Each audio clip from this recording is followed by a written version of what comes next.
La lluvia no pedía permiso. Caía con una furia fría y vertical sobre la ciudad, convirtiendo las luces de neón en borrones de color sobre el asfalto mojado. Para Sofía, cada gota era una aguja de hielo que se clavaba en su piel a través de la fina tela de su abrigo. Llevaba 8 meses de vida creciendo en su interior, un peso cálido que contrastaba con el frío mortal que sentía en los huesos. Refugiada en el soportal de un edificio de cristal y acero, era una sombra más entre las sombras, una figura encorvada cuyo único gesto era abrazar su propio vientre.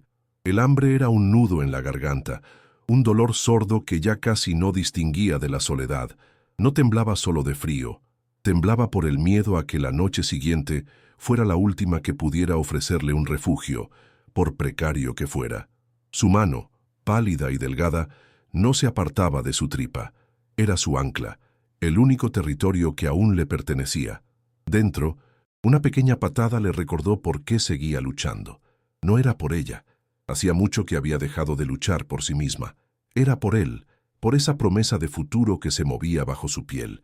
El mundo exterior era un monstruo de 1000 cabezas, coches que pasaban salpicando agua sucia, rostros anónimos que la miraban con una mezcla de lástima y desprecio, sirenas que aullaban en la distancia como lamentos de otros náufragos. Su mayor terror no era el frío ni el hambre, sino la idea de traer a su hijo a un mundo donde su primer aliento fuera un grito de desamparo, un mundo donde ella no pudiera protegerlo de la misma crueldad que la había devorado. La gente pasaba, rápido, con los paraguas como escudos y la mirada clavada al frente, evitando el contagio de la miseria. Un hombre de traje la miró un segundo de más, y en sus ojos no había compasión, sino la fría evaluación de un problema que afeaba su camino. Una mujer elegante apretó su bolso al pasar a su lado, como si Sofía fuera a robarle algo más que una mirada de calor humano. Se sentía invisible, y al mismo tiempo juzgada por cada centímetro de su existencia. Era una contradicción dolorosa, ser un fantasma para la ayuda, pero un blanco perfecto para el desdén. No era una persona, era un recordatorio incómodo de que la vida podía romperse, y la gente odia los recordatorios. Odia los espejos rotos que reflejan sus propios miedos. El sonido constante de la lluvia traía ecos de otras tormentas, de puertas que se cerraron con la misma violencia que el trueno. Recordaba la voz de su padre, un muro de decepción. Has manchado nuestro nombre. Recordaba el silencio de su madre, más doloroso que cualquier grito. La habían expulsado no solo de una casa, sino del propio concepto de hogar, de refugio. El embarazo, que debería haber sido una noticia de vida, se convirtió en su sentencia de exilio. La abandonaron por llevar en su vientre la prueba de un amor que se había vuelto veneno. Por eso desconfiaba, porque había aprendido de la peor manera que quienes debían protegerte eran a menudo los primeros en empujarte al abismo. La calle no la había elegido, la habían arrojado a ella, pero en el fondo de ese pozo de desesperación, una llama diminuta se negaba a extinguirse. Era la dignidad. Sofía se irguió lentamente, apoyando la espalda en la pared helada, y miró la lluvia no como una enemiga, sino como un testigo. Apretó la mandíbula y susurró hacia su vientre, una promesa sellada con el aliento empañado por el frío. No nos van a vencer, ¿me oyes? Tú y yo somos un equipo. Encontraremos nuestro lugar. No era una súplica, era una declaración de guerra. En medio de la opulencia indiferente de la ciudad, una joven embarazada y sola, sin nada más que la vida que cargaba, se negaba a ser una víctima. Estaba herida, rota, pero no estaba muerta, y mientras su corazón y el de su hijo latieran, seguiría luchando. El hambre se había convertido en un animal acurrucado en sus entrañas, uno que despertaba con violencia a la menor provocación. Y la provocación llegó en forma de un aroma cálido y embriagador que escapaba de una panadería cercana. El olor a pan recién hecho era una tortura, una promesa de vida que le era negada. Con el corazón martilleándole en los oídos, Sofía vio su oportunidad. Una mujer dejó su bolsa de la compra en un banco para contestar una llamada, a solo unos metros. Dentro, visible, una barra de pan. La lucha interna fue brutal, un torbellino de vergüenza y necesidad, pero el recuerdo de las últimas 48 horas sin probar bocado y la patada suave de su hijo inclinaron la balanza. Era un acto de supervivencia, no de maldad. Su mano temblorosa se estiró, rápida y torpe. El grito de la mujer fue como un latigazo. «¡Ladrona! ¡Está robando mi pan!». La palabra resonó en el aire frío, atrayendo las miradas como imanes. De repente, Sofía ya no era invisible. Era el centro de un círculo de desprecio. El pan, aún en su mano, se sentía como un trozo de plomo, una prueba irrefutable de su caída. La dueña de la bolsa, una señora de mediana edad con el rostro contraído por la indignación, la señalaba con un dedo acusador. «¡Sinvergüenza! ¿No te da reparo en tu estado, usando a tu hijo para dar pena y robar?». Cada palabra era una piedra. La gente a su alrededor murmuraba. Sus rostros una mezcla de curiosidad morbosa y condena. Nadie preguntó por qué. Nadie vio la desesperación. Solo vieron el acto, la superficie, y la juzgaron con la crueldad de quien nunca ha sentido hambre. Un guardia de seguridad del edificio de enfrente se acercó con paso decidido. Su rostro una máscara de autoridad impersonal. Agarró a Sofía por el brazo con una fuerza innecesaria, haciendo que soltara el pan, que cayó al suelo mojado con un sonido sordo y triste. «Vamos, levántate. No queremos espectáculos aquí», dijo con voz áspera. Sofía no se resistió. El dolor en su brazo era insignificante comparado con la humillación que la quemaba por dentro. Se sentía despojada de todo, incluso de su propia humanidad. Era una delincuente, una paria. La gente la miraba como si fuera una plaga, un error en el paisaje urbano que debía ser erradicado. La dignidad que había intentado proteger con tanto ahínco se estaba desmoronando, ensuciada como el pan abandonado en el suelo. Fue entonces cuando apareció Adrián Herrera. Salió del portal del lujoso edificio, protegido de la lluvia por el paraguas que sostenía su chofer. Vio la escena, la joven embarazada, el guardia, el pan en el suelo y el círculo de curiosos. Su rostro no mostró emoción alguna. Era una interrupción, un contratiempo en su agenda calculada al milímetro. Se acercó con la frialdad de quien está acostumbrado a evaluar problemas, no personas. Su mirada se posó en Sofía, no con compasión, sino con un análisis distante. Para él, ella era una variable fuera de lugar, un desorden que debía ser gestionado.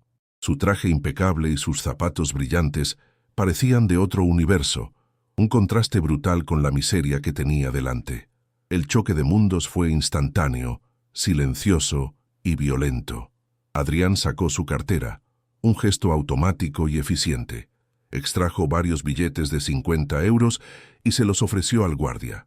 «Solucione esto, que coma y que se vaya. No quiero problemas en la puerta de mi empresa». Su voz era monocorde, desprovista de cualquier calidez. No se dirigió a Sofía, ni siquiera la miró al hablar. La trató como un objeto, un asunto a resolver con dinero. El guardia asintió, impresionado por la cantidad, pero cuando intentó darle el dinero a Sofía, ella lo rechazó. Levantó la cabeza, y en sus ojos no había gratitud, sino una llama de orgullo herido. «No quiero su dinero», dijo con la voz rota pero firme. Su negativa dejó a todos perplejos. ¿Quién, en su situación, rechazaría una ayuda así? Era un acto que desafiaba toda lógica, una afrenta a la caridad del poderoso. La frustración se dibujó en el rostro de Adrián. La situación se había vuelto ilógica, ineficiente. Su solución, tan simple y directa, había sido rechazada. Miró a Sofía por primera vez, realmente, y lo que vio no le gustó. Vio desafío. Vio una terquedad que consideró estúpida y autodestructiva. ¿Prefiere seguir pasando hambre a aceptar ayuda? «Allá usted», dijo encogiéndose de hombros, su tono cargado de un desprecio helado. Se dio la vuelta, dispuesto a volver a su mundo ordenado, dejando atrás aquel molesto recordatorio del caos. Para él, el asunto estaba zanjado. Si ella elegía su miseria, era su problema. Su coraza de indiferencia se había reforzado. No valía la pena sentir nada por gente que no quería ser salvada. El juicio estaba emitido. Era una causa perdida. Mientras el coche de lujo de Adrián se alejaba, Sofía se quedó sola en medio del silencio que había dejado el espectáculo. La gente se dispersó perdiendo el interés. El guardia la miró con una mezcla de lástima y fastidio antes de volver a su puesto. El pan seguía en el suelo, pisoteado, inservible. Sofía se abrazó el vientre, temblando. No había rechazado el dinero por orgullo, sino por instinto. En la frialdad de aquel hombre, en su forma de usar el dinero como un arma para hacerla desaparecer, reconoció la misma jaula de la que había escapado. Aceptar su limosna habría sido vender el último trozo de alma que le quedaba. Era una elección imposible, una que nadie a su alrededor podía entender. Había elegido la dignidad, pero la dignidad no llenaba el estómago. Juzgar es fácil cuando no se conoce la herida que sangra por dentro. La decisión de Sofía parecía una locura para el mundo, pero para ella fue el único acto de poder que le quedaba. Si esta historia te está tocando el corazón, dale a me gusta y compártela. Hay demasiadas batallas que se libran en silencio y demasiadas sentencias que se dictan desde la ignorancia. La acción de Sofía no fue un error, fue una declaración. Y lo que estaba a punto de suceder demostraría que, a veces, los gestos más incomprensibles son los que tienen el poder de cambiarlo todo, de romper los muros más altos y de sanar las almas más rotas. La verdadera historia apenas acababa de empezar. La puerta giratoria del edificio Herrera se movió con un siseo silencioso, expulsando al hombre que era su dueño y señor. Adrián Herrera no caminaba, se desplazaba. Su traje, de un gris tan oscuro que parecía absorber la luz, era una armadura contra el desorden del mundo. Un chofer leal lo esperaba con un paraguas abierto, creando una burbuja de sequedad a su alrededor. Fue entonces cuando sus ojos, acostumbrados a analizar gráficos y proyecciones, se toparon con la pequeña y desagradable alteración en la acera, el círculo de curiosos, el guardia, la mujer en el suelo. Para él no era una tragedia humana, era un fallo en el sistema, una mancha en la impecable fachada de su imperio, una molestia que debía ser eliminada con la máxima eficiencia. Su primera reacción fue la impaciencia. Aquella escena vulgar retrasaba su agenda, un pecado capital en su universo regido por el cronómetro. Miró a Sofía sin verla realmente. Vio un arquetipo, la indigente, la problemática, la que generaba mal aspecto y ahuyentaba a los clientes de las tiendas de lujo de la planta baja. Su mente, entrenada para calcular riesgos y beneficios, clasificó la situación como un pasivo. No sintió una punzada de compasión, sino el frío pinchazo de la irritación. El mundo estaba lleno de gente que tomaba malas decisiones y luego esperaba que otros limpiaran su desastre. Y él, Adrián Herrera, no tenía tiempo para los desastres ajenos. Su coraza emocional, forjada en la pérdida y la culpa, era más impenetrable que el cristal blindado de su oficina. Con la decisión de quien arranca una mala hierba, Adrián se acercó al epicentro del problema. El murmullo de la gente se apagó a su paso. Su presencia irradiaba una autoridad que no necesitaba ser anunciada. Ignoró a Sofía por completo, como si fuera parte del mobiliario urbano, y se dirigió directamente al guardia de seguridad. Su voz fue un instrumento de precisión, calibrada para dar órdenes, no para conversar. ¿Cuál es el problema aquí?, preguntó, aunque la respuesta le era indiferente. Lo único que le importaba era la solución, y su solución, como siempre, estaba en su cartera. El dinero era su lenguaje universal, la herramienta con la que doblegaba al mundo y mantenía a raya el caos impredecible de las emociones humanas. El gesto fue casi despectivo. Sacó un fajo de billetes, una cantidad absurda para comprar un poco de pan, pero adecuada para comprar silencio y distancia. Se los tendió al guardia, no a ella. Asegúrese de que come algo y de que se marcha de aquí. No la quiero volver a ver en esta acera, ordenó. No era un acto de caridad, era una transacción de limpieza. Estaba pagando para que borraran la mancha, para que su vista no volviera a ser ofendida por la cruda realidad de la miseria. Para Adrián, aquella mujer embarazada no merecía su tiempo ni su mirada. Era un problema logístico, y él acababa de firmar la orden para que fuera resuelto. Creía, con la arrogancia del poderoso, que todo y todos tenían un precio. Fue la voz de Sofía la que rompió su mundo ordenado. No quiero su limosna. Las palabras, aunque temblorosas, golpearon el aire con la fuerza de una piedra contra un cristal. Adrián se giró, genuinamente sorprendido por primera vez en años. La miró, realmente la miró, Vio unos ojos anegados en dolor, pero encendidos por una llama de desafío que no pudo comprender. ¿Cómo era posible? ¿Cómo alguien que no tenía nada podía rechazar la única solución a su alcance? La negativa de Sofía no encajaba en ninguna de sus ecuaciones. Era una variable anómala, un dato erróneo que corrompía su sistema. La frialdad de su rostro se contrajo en una mueca de incredulidad y profundo desdén. La incomprensión de Adrián se transformó rápidamente en ira contenida. Se sintió insultado. Él, que movía millones con una sola firma, estaba siendo desafiado por una mujer que no poseía ni el suelo que pisaba. Su juicio fue instantáneo y brutal. Era una estúpida, una ingrata que se revolcaba en su propia miseria por un orgullo absurdo. Su orgullo no va a llenar su estómago ni el de su hijo, espetó, su voz goteando un veneno helado. Cada palabra estaba diseñada para herirla, para recordarle su lugar. Quería castigarla por haberle hecho sentir, aunque solo fuera por un segundo, algo tan descontrolado como la perplejidad. Su muralla volvía a alzarse, más alta y más fría que nunca, para protegerlo de la ilógica del sufrimiento humano. Él veía un rechazo, pero el narrador omnisciente veía una defensa. Sofía no rechazaba el dinero, rechazaba la jaula. En la oferta de Adrián, en su mirada controladora y en su gesto de poder, ella revivió el horror de su pasado.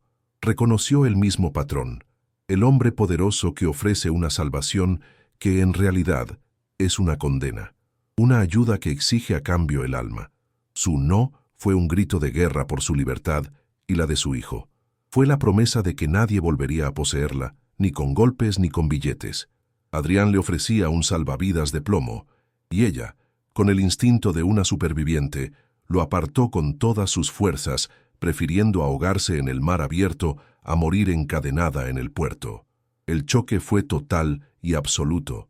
Dos universos regidos por leyes opuestas habían colisionado en una acera mojada por la lluvia. Él, un hombre que lo tenía todo, pero no sentía nada.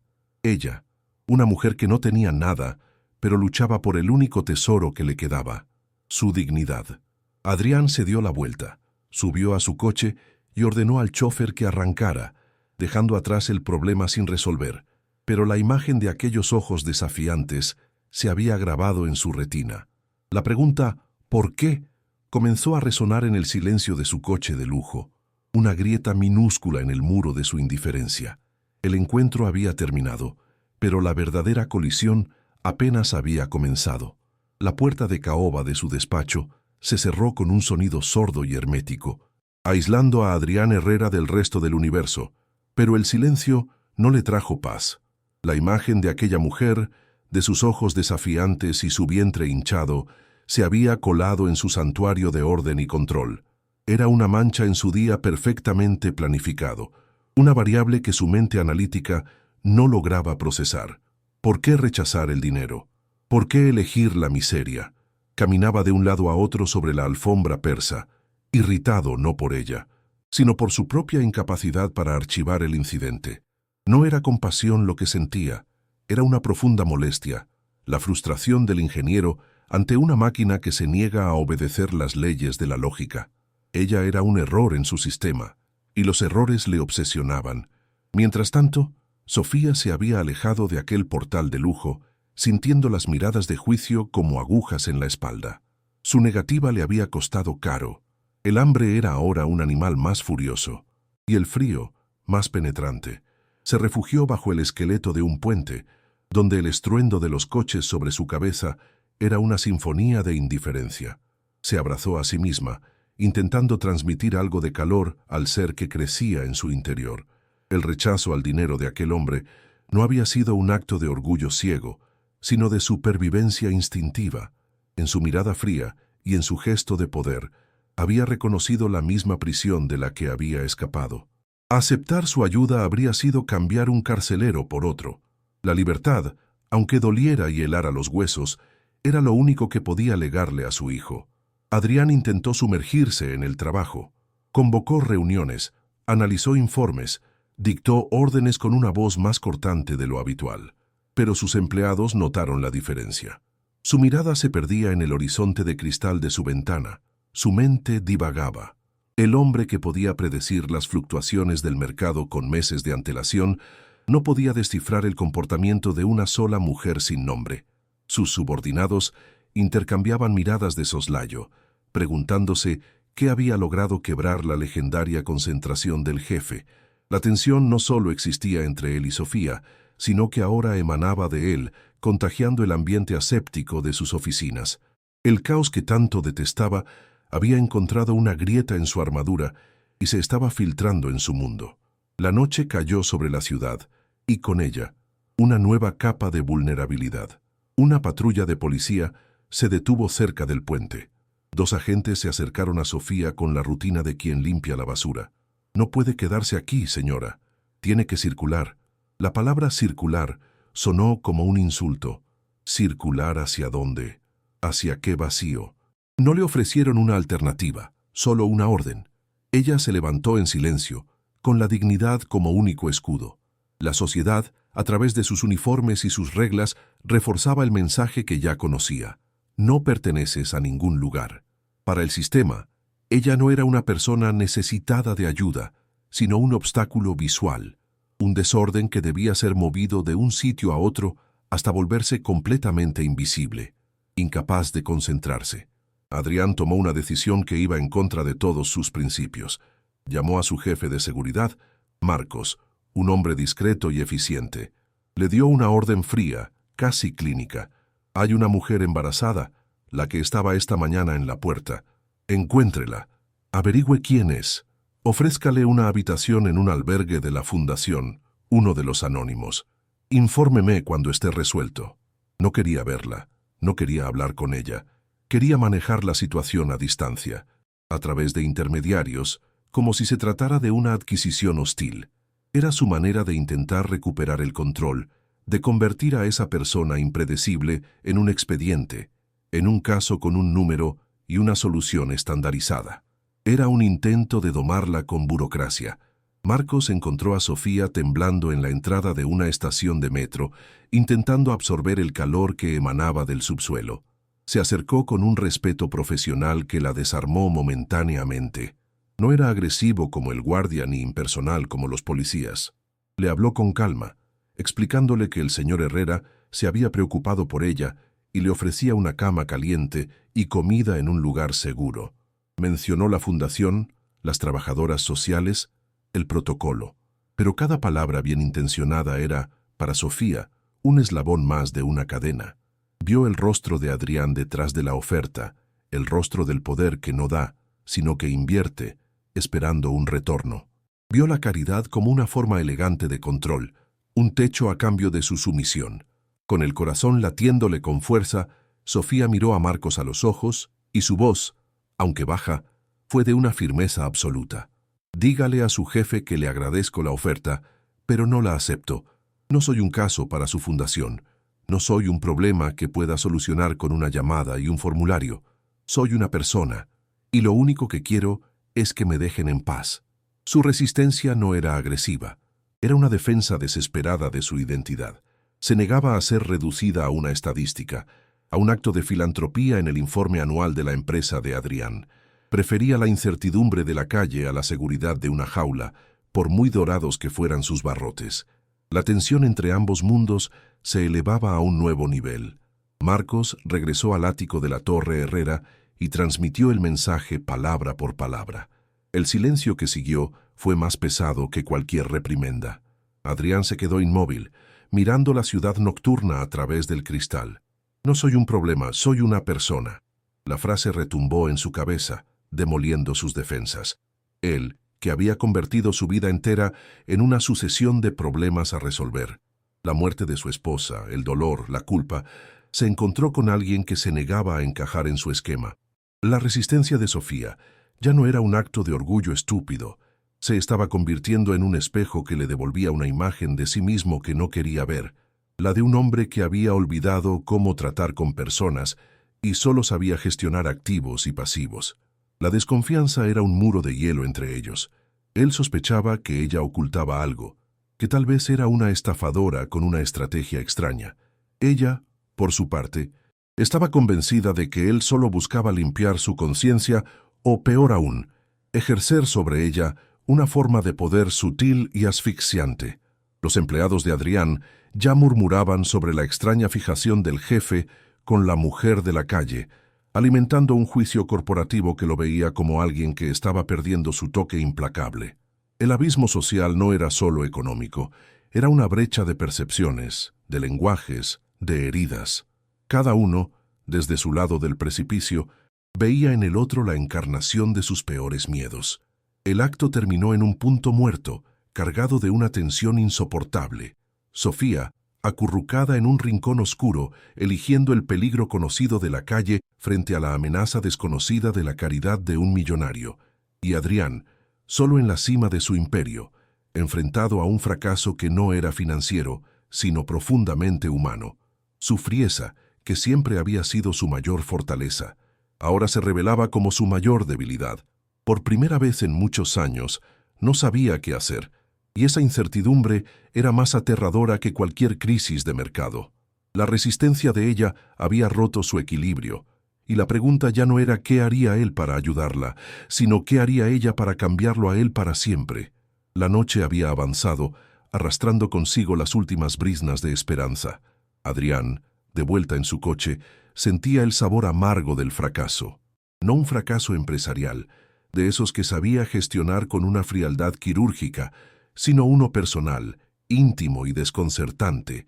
Aquella mujer había desafiado su poder, su lógica, su dinero. Había desnudado la inutilidad de sus herramientas ante el caos de la dignidad humana. «Arranca, Carlos», ordenó a su chofer. Su voz era un témpano de hielo. Quería dejar atrás aquella acera, aquella mujer, aquel sentimiento de impotencia que se adhería a su piel como la humedad de la tormenta. Miró una última vez por la ventanilla empañada, esperando verla desaparecer en el retrovisor y con ella la extraña perturbación que había sembrado en su alma. Sofía lo vio marcharse. El coche de lujo se deslizó sobre el asfalto mojado como una criatura de otro mundo, silenciosa y definitiva. Sintió una punzada de pánico seguida de un extraño alivio. Estaba sola de nuevo, pero era una soledad elegida, una soledad libre. Se acurrucó más contra la pared fría, buscando proteger su vientre del viento helado que se colaba por el soportal. Apretó las manos sobre su tripa, en un gesto que era a la vez escudo y caricia. Era su único diálogo verdadero, su única conexión con un futuro que se negaba a abandonar. En la intimidad de su desamparo, en un susurro que apenas era un soplo de aire, le habló al hijo que aún no había nacido, sellando una promesa en el corazón de la tormenta. Las palabras, frágiles y feroces, flotaron en el aire, casi inaudibles por encima del rugido de la ciudad. «No dejaré que nadie te compre, mi amor. A mí ya me compraron una vez y casi nos matan». La ventanilla del coche de Adrián estaba entreabierta, apenas una rendija, pero fue suficiente. Esa frase, no destinada a él, se coló en el silencio blindado del vehículo y estalló en su mente con la violencia de un trueno. No fue un sonido, fue una onda expansiva. «Casi nos matan». La frase se repitió una y otra vez, cada sílaba un fragmento de cristal afilado. Dejó de ser el millonario, el CEO, el hombre de control. En ese instante, solo fue el eco de un dolor que creía haber enterrado bajo 5 años de trabajo y soledad. El recuerdo lo golpeó sin piedad. El chirrido de los neumáticos sobre el asfalto mojado, el olor a metal quemado y el silencio atronador que vino después. Vio el rostro de su esposa, Elena, en sus últimos momentos. Vio su mano sobre su propio vientre, protegiendo a un hijo que nunca llegaría a nacer. Ella y el bebé, muertos, y él al volante, culpable.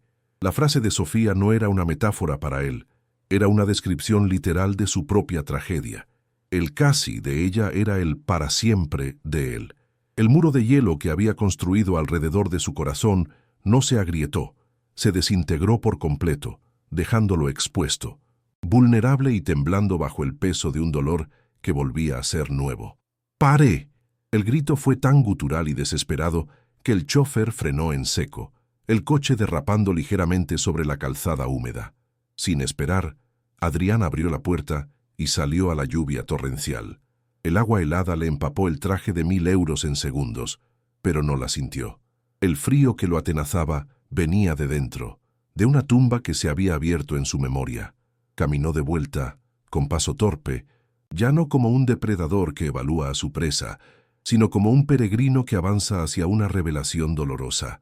La fachada de poder se había disuelto bajo la lluvia, revelando a un hombre roto que caminaba hacia el reflejo de su propia alma herida. Ya no se trataba de ella, se trataba de ellos.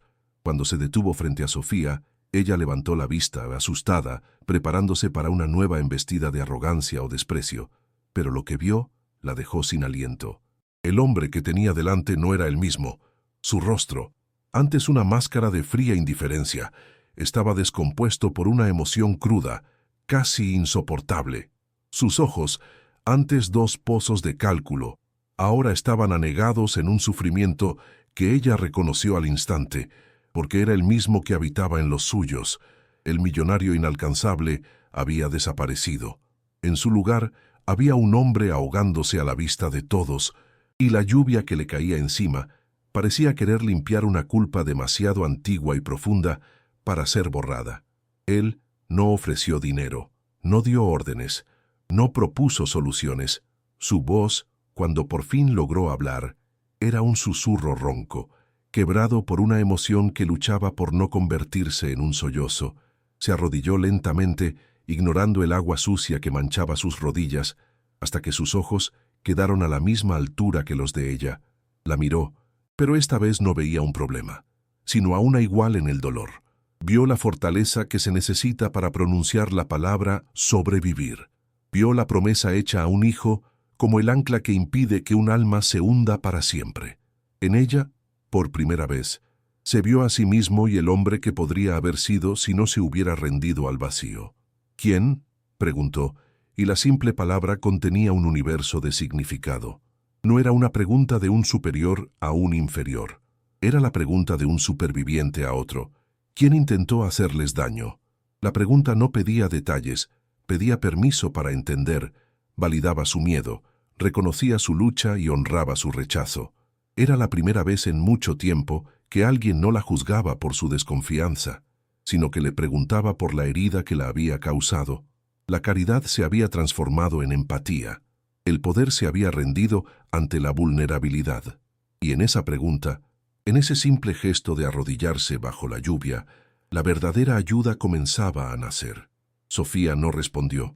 Las palabras se le habían quedado atrapadas en la garganta, ahogadas por un nudo de sorpresa y una emoción que no sabía cómo nombrar. Un hombre que la había tratado como a un objeto, ahora la miraba como si fuera la única persona en el mundo. Un hombre que había intentado comprar su silencio, ahora le pedía escuchar su historia. Una lágrima solitaria se deslizó por su mejilla, mezclándose con las gotas de lluvia. No era una lágrima de tristeza, sino de puro agotamiento, la liberación de una tensión que había soportado sola durante demasiado tiempo. En el rostro de aquel desconocido, vio el destello de una segunda oportunidad, no solo para ella, sino también para él. Adrián entendió su silencio. No insistió, simplemente se quedó allí, arrodillado frente a ella, compartiendo la misma tormenta. La exterior y la interior. El dinero no podía arreglar esto. Un apartamento no podía curar esto. Solo el reconocimiento del dolor ajeno podía empezar a sanar el propio. La verdad de Sofía, susurrada al viento, había actuado como una llave, abriendo la celda en la que Adrián había encerrado su corazón. La percepción de ambos había cambiado para siempre. Ya no eran un millonario y una indigente. Eran dos almas rotas, encontrándose en medio de la lluvia, a punto de descubrir si dos mitades de un corazón roto podían, de alguna manera, volver a latir juntas. ¿Crees en el poder de una sola frase para cambiarlo todo? Comenta aquí abajo. A veces, la verdad más profunda se esconde en el susurro más silencioso. Queremos escucharte. Adrián se quitó su abrigo, empapado y pesado por la lluvia, y lo colocó con una delicadeza inusitada sobre los hombros de Sofía. No fue un gesto de posesión, sino de protección elemental, un primer intento de construir un puente sobre el abismo que los separaba. No tienes que contarme nada, dijo.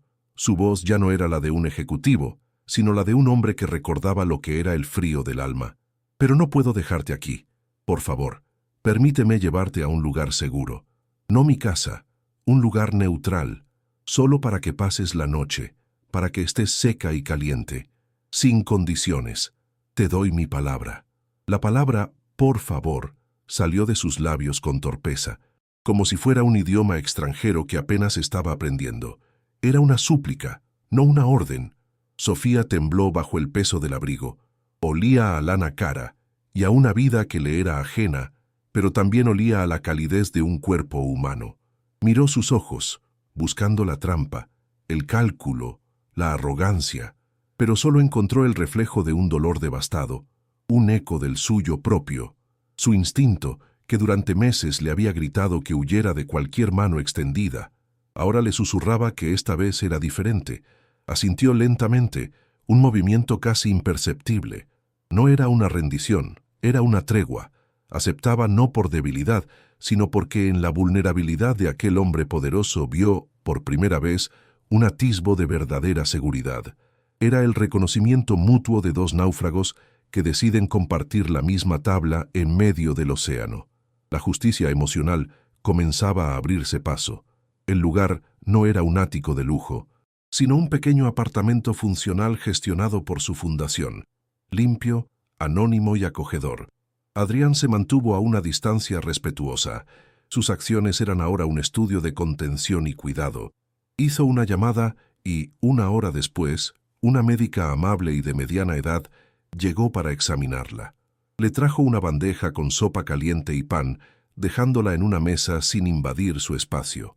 No hubo interrogatorios, ni formularios, ni la fría burocracia de la caridad.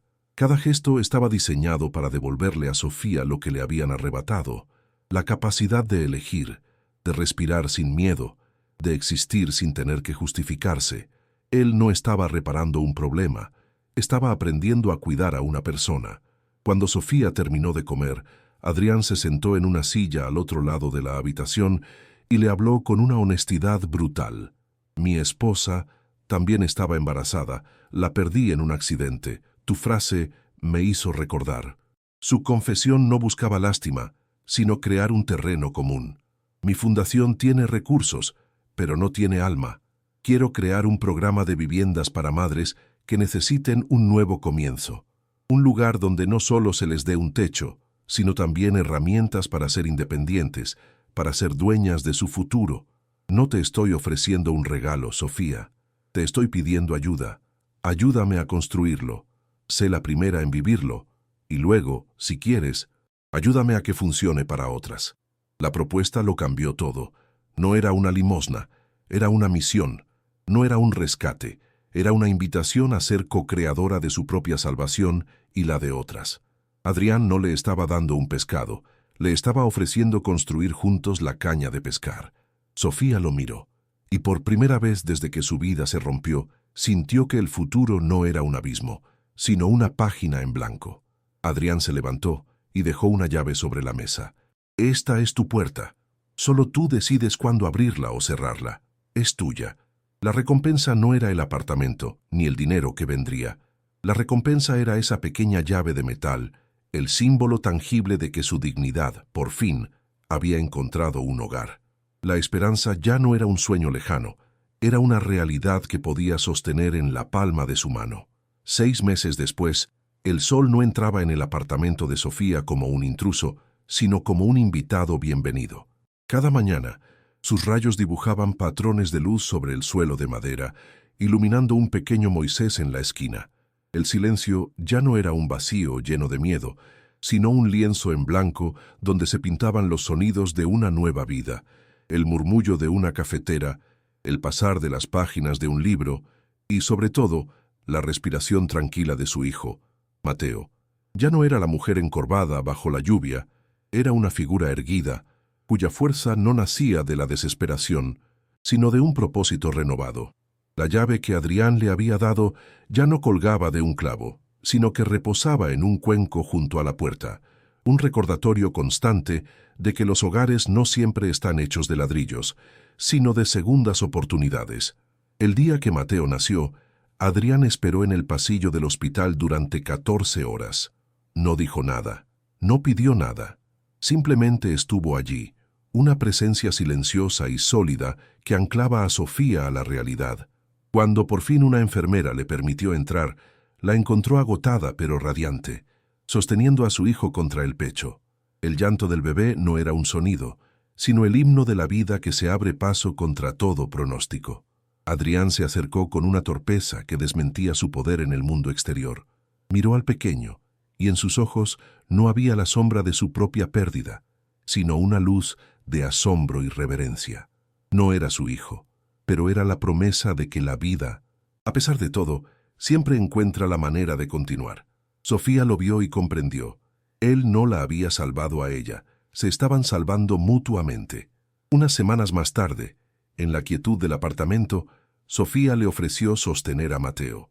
Adrián dudó. Sus manos parecían demasiado grandes, demasiado torpes para algo tan frágil. Pero cuando finalmente lo tomó en brazos, algo dentro de él se reacomodó para siempre. El peso de 5 años de culpa, la imagen congelada de un coche destrozado y una vida que no pudo proteger, se disolvió en el calor de aquel pequeño cuerpo. No era un reemplazo, era una sanación. Las lágrimas que nunca se había permitido llorar por su esposa y su hijo no nato cayeron silenciosamente sobre su rostro mientras Mateo dormía en sus brazos. No lloraba de tristeza, sino de una gratitud abrumadora. En el rostro de aquel bebé encontró el perdón que nunca supo cómo pedirse a sí mismo. Había aprendido que el amor no se entierra con los muertos, se transforma. El programa Nido, como lo llamaron, se convirtió en un refugio para decenas de mujeres. Sofía ya no era solo una beneficiaria, era el corazón del proyecto. Con una empatía forjada en el fuego de su propia historia, recibía a cada nueva madre con las palabras que ella nunca escuchó. Les entregaba una llave y les decía, «Esta no es la llave de una casa, es la llave de tu poder. Aquí nadie te pedirá nada a cambio, solo que recuerdes lo fuerte que eres». Adrián la observaba desde la distancia, maravillado por su transformación. Había invertido millones en el proyecto, pero su verdadera inversión había sido en la dignidad de una persona. Y esa inversión le estaba devolviendo unos dividendos que ninguna bolsa del mundo podría igualar. La prueba viviente de que la compasión era el negocio más rentable del alma. Una tarde, mientras Mateo daba sus primeros pasos torpes en el jardín comunitario del edificio, Adrián y Sofía lo observaban en un silencio cómodo. Ya no había tensión entre ellos, ni deudas, ni gratitud forzada.